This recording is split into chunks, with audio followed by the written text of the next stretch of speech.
Saygısızlık, Müslümanların hiç tepkisiz kalması çok ayıptır. Ne yapılması yapmıyorlar. Müslümanların sahibi yok. Müslümanlara birlik yok. Boş gözüküyor. Büyük bir terbiyesizlik. Bunun insan haklarıyla, hürriyetten hiçbir şey alakası yok. Sadece İslam'ı hazmedememek ve kendi geleceklerinin karanlığından, İslam'ın gelecek aydınlığından korkmaları. Biz Müslümanlar buna gerçekten karşı çıkmamız gerekiyor. Yani bu normal bir şey değil. Yani biz böyle bir saygısızlığı hep birlikte bir olup kabul etmememiz gerekiyor. Yani İslam ülkeleri için, tabii bizim için de Kur'an'ın çok üstün bir yeri vardır abi. Yani devletler de abi bütün konsolosluklarını kesmeli, ticaretlerini de. Yani zaten bizlerden önce devletlerin karşı çıkması gerekiyor abi. Tabii biz Müslümanlar da gerçekten büyük bir önem göstermeliyiz. Dinimiz üzerine açılan bir şey.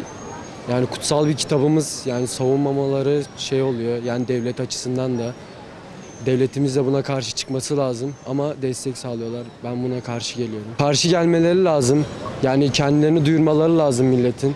Konuşması lazım. Herkesin zaten özgür bir iradesi var. Konuşmaya da hakkı var. Sadece devletin şey yapmasına gerek yok. Lanetlenecek bir şey. Burada da Hristiyanlar var. Burada da her dine mensup insanlar var. Hiç kimse ne onların kilisesine, havrasına, ne kitabına bir şey diyor mu? Biz Müslüman olarak diyemiyoruz zaten.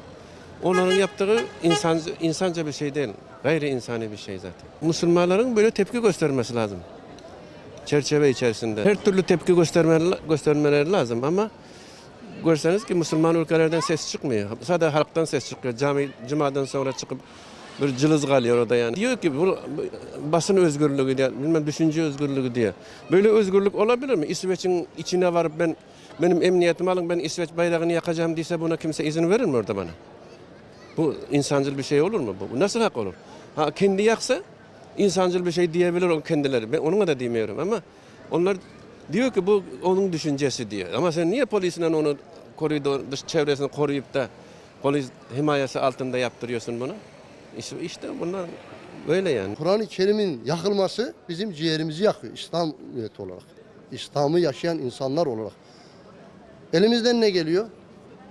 Ne dedik? Orada da zaten hadise dayanak diyoruz ki buğz edeceğiz.